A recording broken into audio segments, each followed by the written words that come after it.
Hello and welcome to Design Emergency. I'm Alice Rawsthorn, co-founder of Design Emergency with Paolo Antonelli, and we're delighted that our guest on this episode is Tosin Oshinówò, the Nigerian architect who's at the forefront of forging radical change in architecture and design across the African continent by fostering what she describes as a more equitable and expansive vision of our shared future. We've explored this issue on Design Emergency before, notably with the Nigerian designer Nefemi Marcus Bello and the Scottish Ghanaian architect and author Leslie Locko, and we'll return to it again, as Africa's future is central to all our futures, politically, economically, culturally and ecologically. It's a mammoth, intensely eclectic continent of thousands of languages and cultures with a rich cultural heritage, a tragic political history, profound present-day problems, but huge opportunities. Tosin was born in Nigeria's capital, Lagos, and studied architecture and design in London and Madrid before returning to Lagos and founding Oshinówò Studio. She has since combined commercial projects with humanitarian endeavours, including a collaboration with the United Nations Development Programme to design a resettlement village for displaced people returning to the Borno region after being forced to leave their original homes by the Boko Haram insurgency. As chief curator of the Sharjah Architecture Triennial in 2023, and as a Loeb Fellow at Harvard University for the past year, Tosin has explored her vision of a future for Africa that's steeped in fairness and respect for nature and history. She recently won a special mention at the 2025 Venice Architecture Biennale. Congratulations for that, for an installation of her Loeb Fellowship research into the informal economy of markets in Lagos. So Tosin, in your curatorial statement for the Sharjah Triennial, you called for radical change to forge what you described as a more sustainable, more accessible, and more equitable future for the African continent. What would that consist of? Well, first of all, Alice, thank you so much for having me. I'm really happy to share my thoughts on this topic.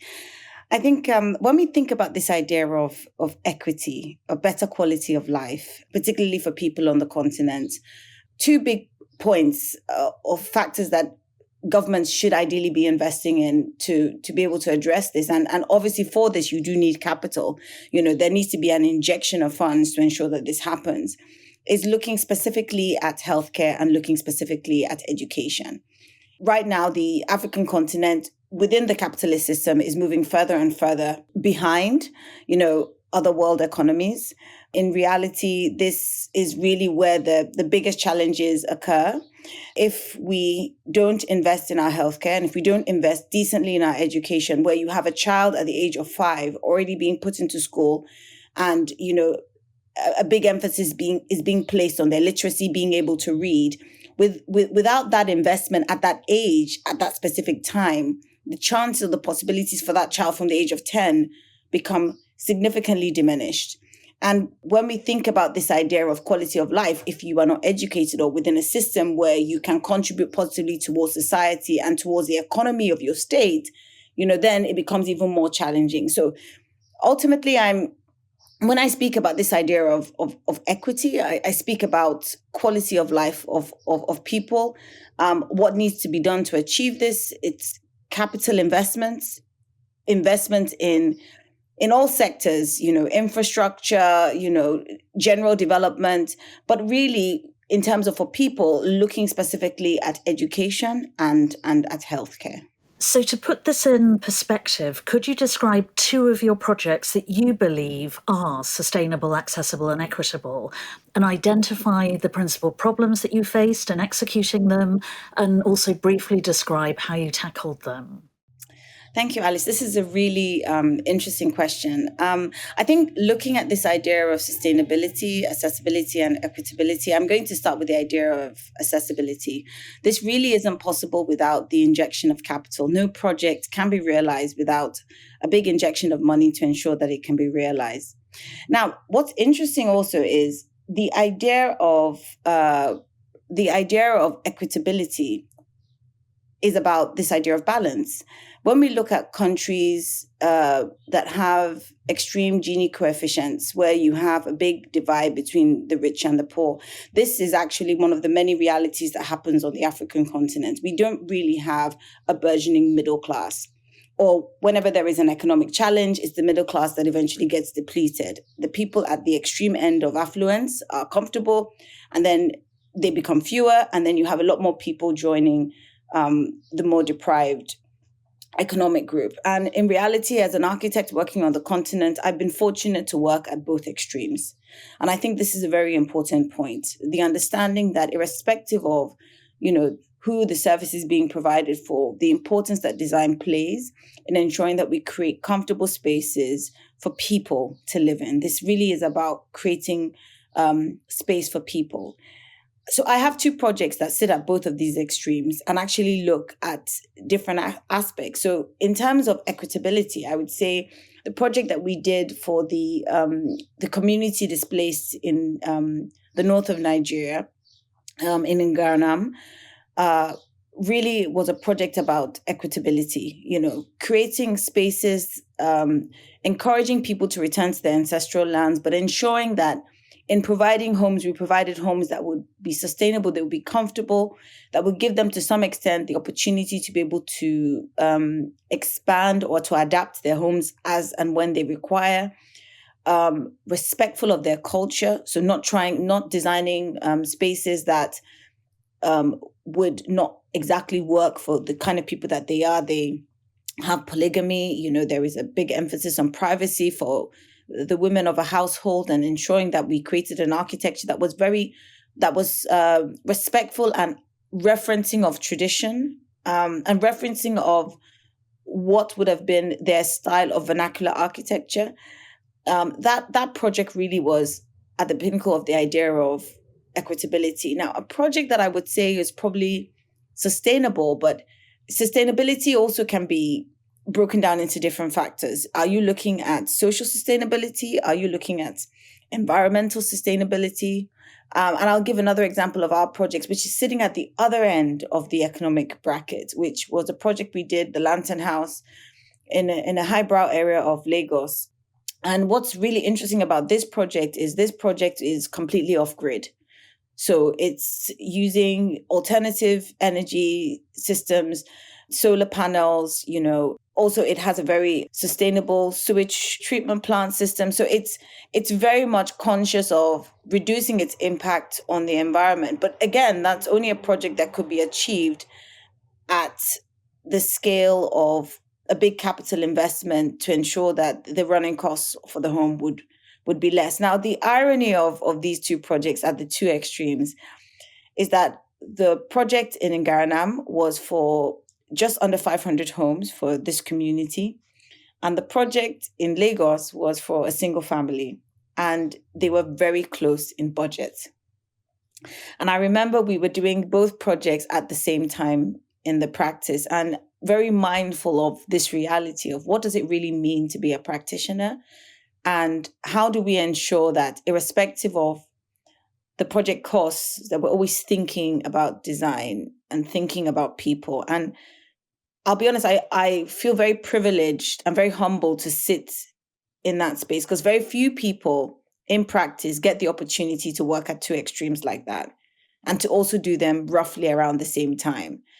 And so that really stands out in my mind. And this questioning of, when we think about sustainability, what type of sustainability are we thinking about? In many cases, it's not enough to just think about the idea of environmental. So much of what we need in the world today is social sustainability. Are we thinking about systems and structures that will sustain themselves and will encourage well-being and welfare? But then, the understanding as a practitioner, the importance of equitability, balance, ensuring that people have respectful spaces, places that people can be house proud, So I think with sharing those two extremes and visually creating architecture that people will ideally be proud of, irrespective of if it was a home that was provided or a home that was paid for. And you are, of course, part of a new generation of African architects who are being given these important opportunities to work on the continent and beyond it. If I ask the same question, could you describe two projects by other architects on the continent that you believe are achieving the objectives that you set for yourself? So this is a really interesting question, and I'm going to answer in a slight back to front way. Because it's one thing to think about architects, it's another thing to think about the architecture. And this becomes quite challenging because how do you deal with architecture that is understanding of a context and a place, but might not be done by an African architect?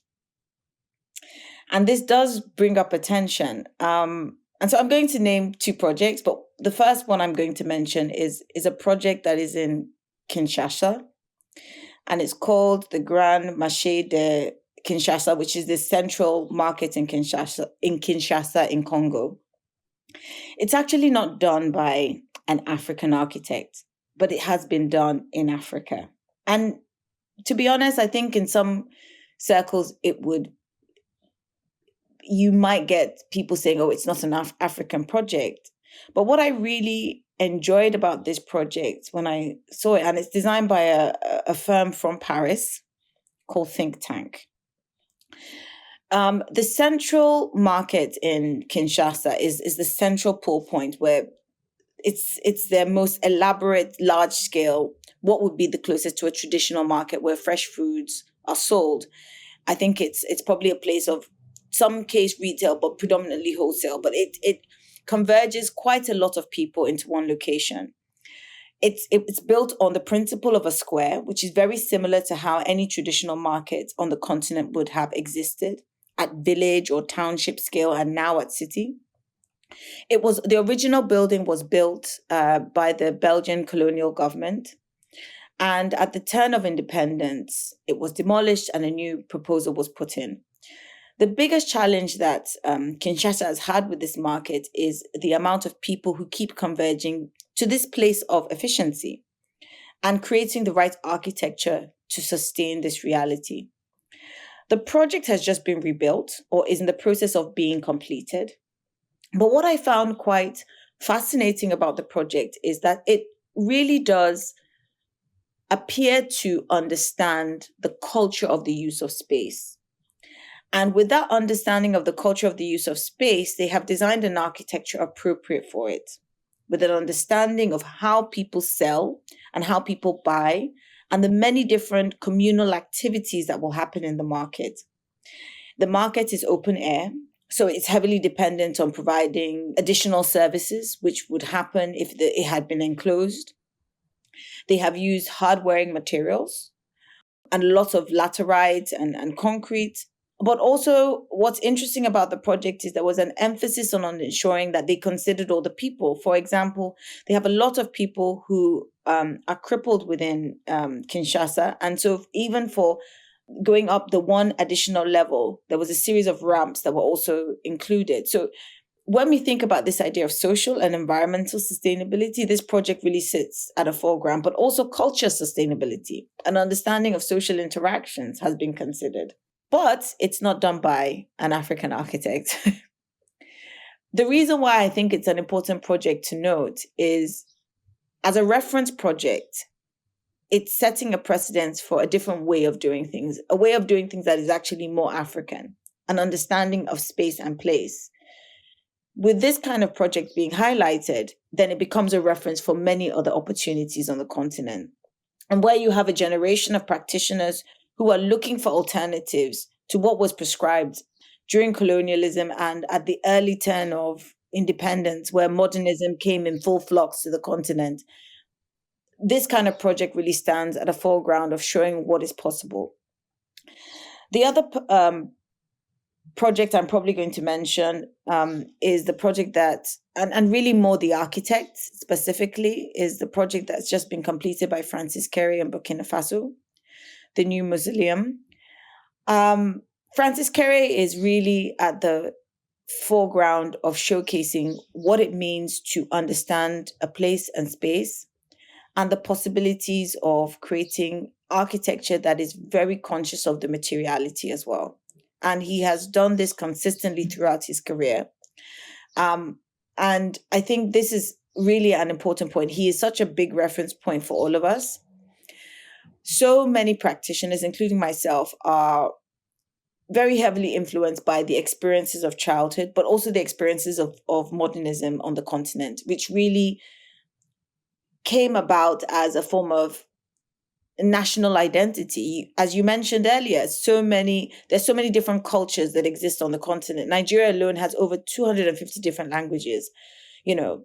And when you start to think about this idea of nation state, which also is quite a foreign reality on the continent because so many of our borders were created during the Berlin Conference. So it's not that it was a collective identity that was shared and we decided to be a country. So much of we are all formed from the reality of those borders, which still stay today. The only collective that was unifying is this idea of modernity and nationalism that came with it. And so many practitioners have come into practice from an understanding of that and the materials of that day. And we really are getting to a point now where we're beginning to explore alternatives. And Francis Carey's practice and his architecture has very much been about an understanding of the climate, the social constructs, the materials that are available. And his architecture very much is referencing of that.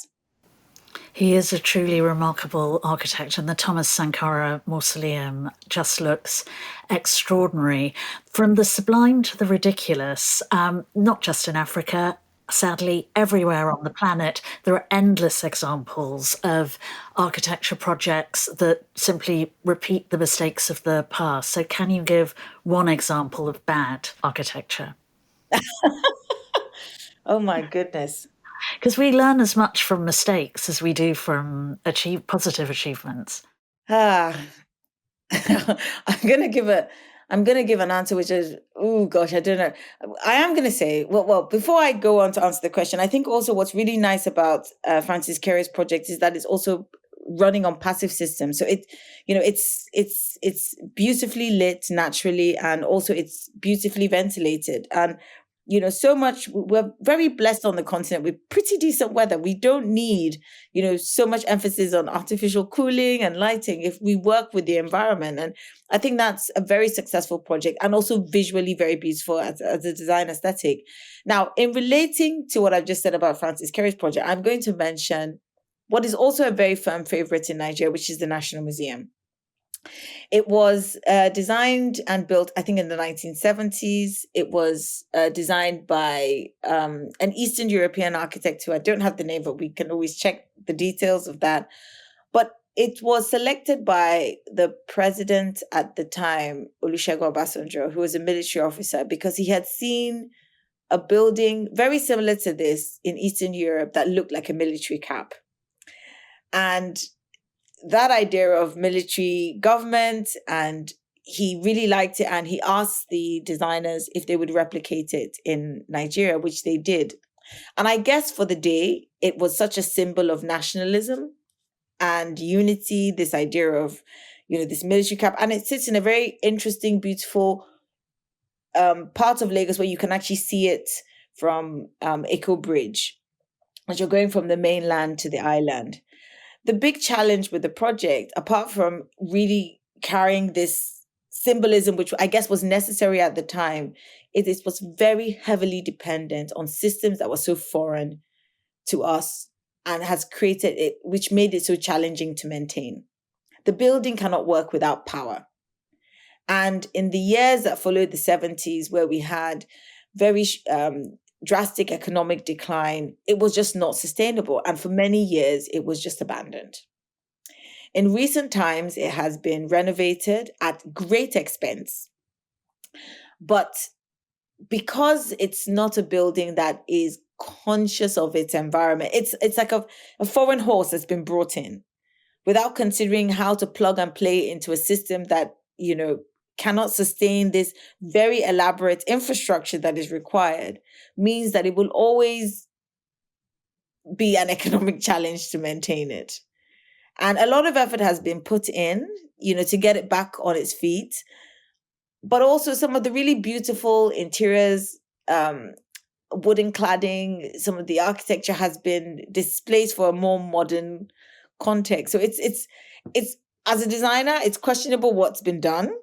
But I think, is it a problem of the fact that the execution of this revamp, to many people who respect, design history, feel that they should have done more to try and preserve the architecture of the day?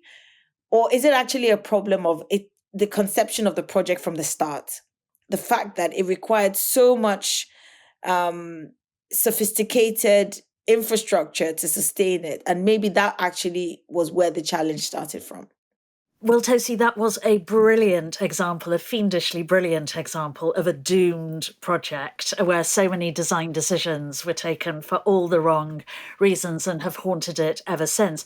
But let's move on to the sort of big picture. And given the intensely turbulent state of global politics, which obviously seems like a chronic understatement at this particular moment in time, the plethora of conflicts worldwide, particularly in Africa, and its vulnerable geography on the precipice of the climate emergency, with all that doom, all those threats in sight, what gives you the confidence to believe that a positive future is achievable? I think, first of all, what do we have if we don't have hope? That's to start with. But apart from hope, we have to have opportunities for action. And I've spent my Loeb Fellowship year really exploring this, and I've explored this through the markets, but there's a much wider argument or conceptualization narrative behind it. One of the big challenges that we have is capital generation. I mean, what separates us from the rest of the world is the access to capital. Capital is what has allowed other economies to develop,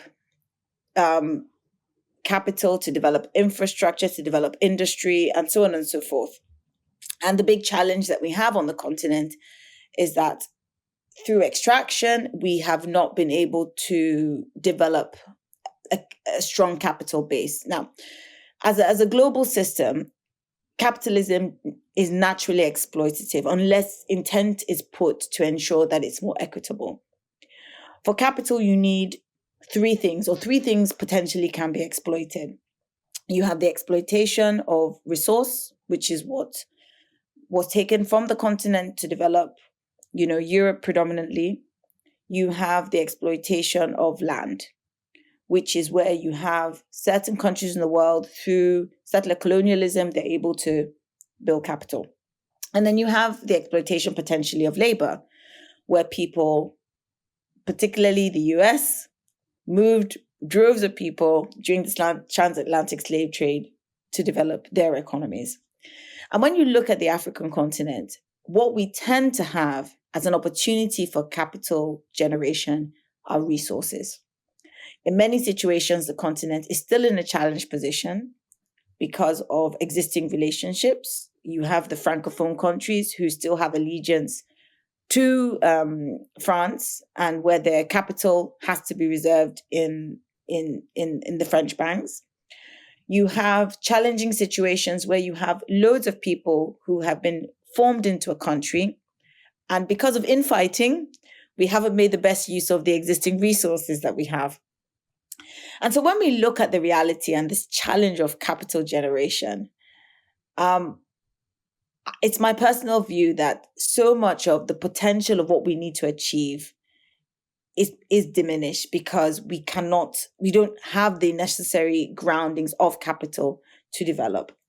And without any drastic changes being made to the governing systems that potentially can afford us the reality of being able to generate capital, what do we do in the meantime? And so a lot of the work that I've been doing is looking at, one, understanding that this is our reality. And if we move forward within the context of what we have, what are the possibilities? And what does this mean for the African city of the future if we don't have access to capital to build the kind of infrastructure that we need to be able to sustain more efficient systems that allow us to become more economically progressive? Now, there's another argument for, if we are even able to build the capital to develop and build global cities, would we not also be contributing drastically to the climate crisis? And that's another question. The continent has the added responsibility to now think more responsibly in terms of how we develop. But what's interesting about Africa is because we don't have this capital base, but as we have evolved and we've developed into modernity, we actually have urban spaces, but we don't have industrialized spaces. And when you have this interesting kind of series of elements colliding, what does that mean? In reality, we have a lot of systems that are closer to the idea of tradition, which we would consider in a modern context informal, which have allowed cities to exist in modernity. And instead of looking at the opportunities of capital injection, which potentially also bring challenges towards the climate crisis, shouldn't we be looking at the systems of tradition that have allowed us to exist in modernity as a progressive way of thinking about the future? It's less impact on the climate. They have proven themselves to be sustainable because they probably have existed as efficient systems from the early 80s. And if we understand them, we could actually make them work more efficiently at the city scale. And I think this is an interesting kind of situation that the continent finds itself in now, in the 2000s, moving onwards. And I think there is an opportunity here, but it involves a very different way about thinking about the city, thinking about development, and thinking about the future. Because so much of what we understand as development or city creation comes from a global north narrative. There's a visual representation of what it looks like. There's an economic reality, and there is a capital requirement for it to be created. But this is the only, I guess it's the Northern Star. It's the reference that we've been working towards. The challenge is we need to stop thinking like that because we cannot sustain it, because we don't have the capital base to create it. If we look at the reality of what we do have and look at the systems that have been working and we look to make them more efficient, I think this is a realistic way about thinking about the future. So it's a completely different mindset. The challenge Africa has is Africa has been measuring itself against someone else's ruler.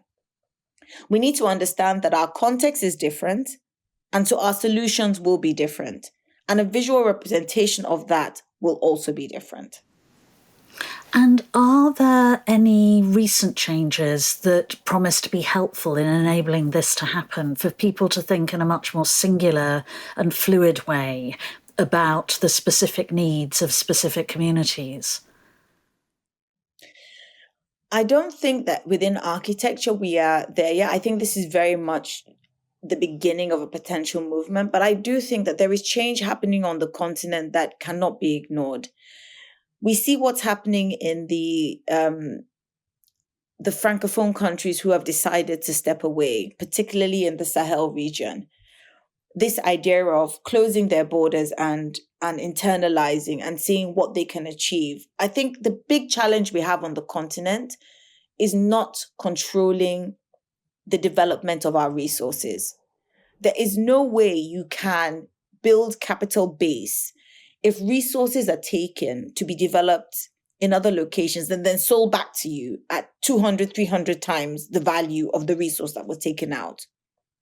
By changing the economic model, by ensuring that resources are developed locally before they are sold to the global market is potentially a way of being able to control that. And what's happening in Francophone Africa that has decided to step away, I think it could potentially be an opportunity for the continent to see that there is another way to approach this. The cat's not out of the bag, and there are many challenges that are still to be faced, but it's intriguing to see the confidence with which this has been approached. And I think we're all watching to see what happens next. But definitely it is one for the history books, because they are really pushing the boundary of understanding the value that they have in terms of their resource and ensuring that they will monetize it as much as possible. And in terms of challenges and obstacles that could prevent that happening more widely across the continent in future, to what degree is China's influence a major problem, given that it has secured control and ownership of resources in so many countries and has been responsible for infrastructure development there for many, many years? This is the big elephant in the room, to be honest. And even just going back to, Congo and the cobalt mines, I think 75% of the mines in Congo are actually owned by the Chinese, the mines themselves. And China has done a very interesting job of building allegiances which appear to be very respectful, where they say, we will provide you infrastructure, but you have to give us access to your resources. But in many situations, it comes with very stark legal, contractual kind of agreements. And honestly, I'm not sure how best this should be approached, but I know Namibia as well has already said they're closing their borders. I know the Congo also at a point, just said that they're going to also pause. They want to reevaluate what agreements they have, but I think it's a very challenging time for the continent. I think the continent is waking up to realizing that the conveniences of having these agreements has not always paid off. And maybe by making sure one owns and controls that narrative is the only way to go. After all, this is our land, and if we understand the importance that we play in that role and stop going for the easy way out of people saying, oh, we will give you concessions, or, you can become a rentier state, that's where the big challenges have come from.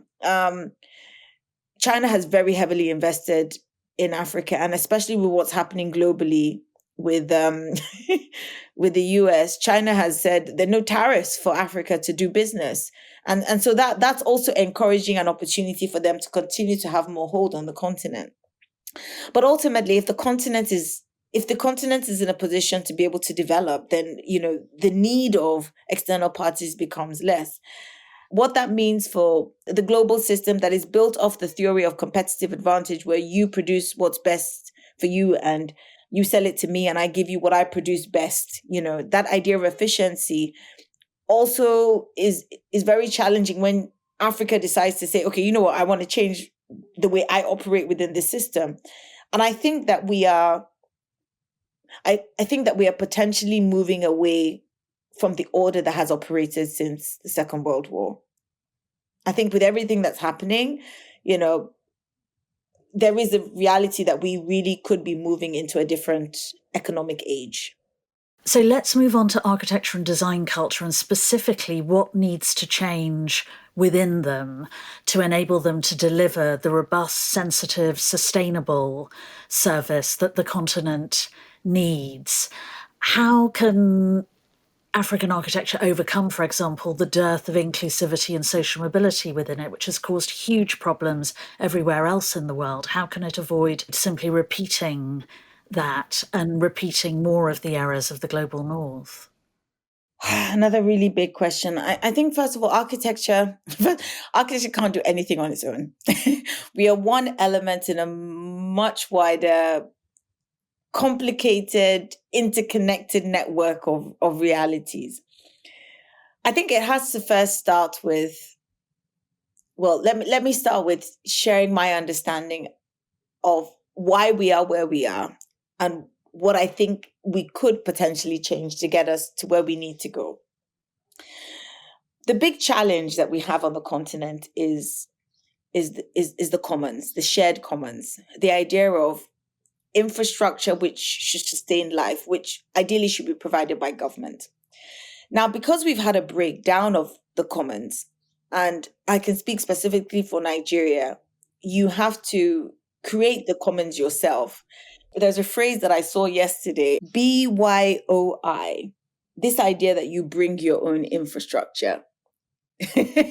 So in a project in Nigeria, you would have to create your own water supply, your own sewage treatment, your own electricity. In some cases, you might have to provide the road to your development.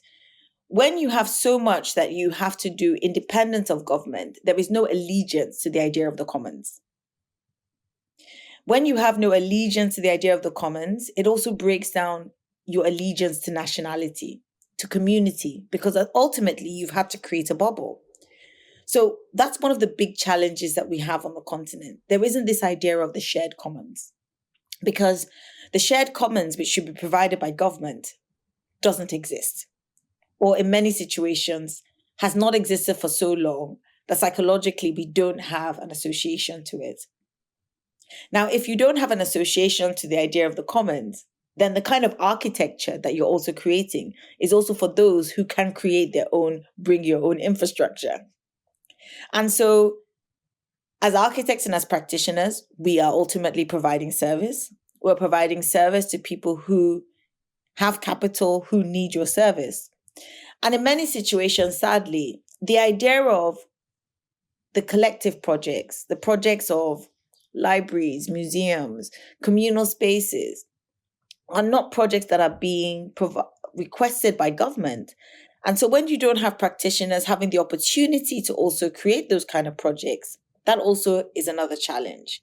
So for example, the project that I mentioned in Kinshasa, which is done for the government, which was inherited from the colonial government, sadly has not gone to an African architect. It's gone to a foreign architect.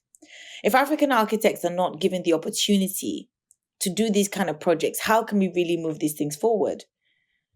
The other example that I gave, Francis Kere, is a well-celebrated architect. And because of this position that he sits in, he is one of few African architects who will be given those kind of big capital projects that will normally be done by government. So we sit in a very challenging space. You have a lot of young practitioners or practitioners who are coming up who are doing what they can within the possibilities of projects that are being afforded to them. You do have other practitioners who are creating their own projects, working with communities and helping communities to see what is possible with architecture. But really, in those kind of situations, they're being done at quite a lot of cost to the individual practices. So what needs to change? We need to have a complete overhaul of our understanding of our system and our cities, rethinking what does it mean, the African city of the future? What are the capital projects that are done? Who are the players within these spaces? Is there more of an emphasis on the idea of the commons? How do we bring the idea of the commons back? So it's a lot of things that need to be reviewed, but it also is unfairly an added responsibility to the African practitioner. The African practitioner to have the opportunity to be able to get these projects of commons from government, but also with a responsibility to be able to show what the possibilities are for a more equitable reality when those capital projects don't exist. Well, Tosi, thank you so much for sharing your work with us. Congratulations again on your success at the Venice Biennale. Atta girl for that, and good luck with your future plans. And thank you to everyone for listening. You can find images of the projects that Tosi has discussed on our Instagram feed at design.emergency, and we look forward to welcoming you back to Design Emergency very soon, when we'll be exploring other fascinating and urgently needed developments in design. Goodbye.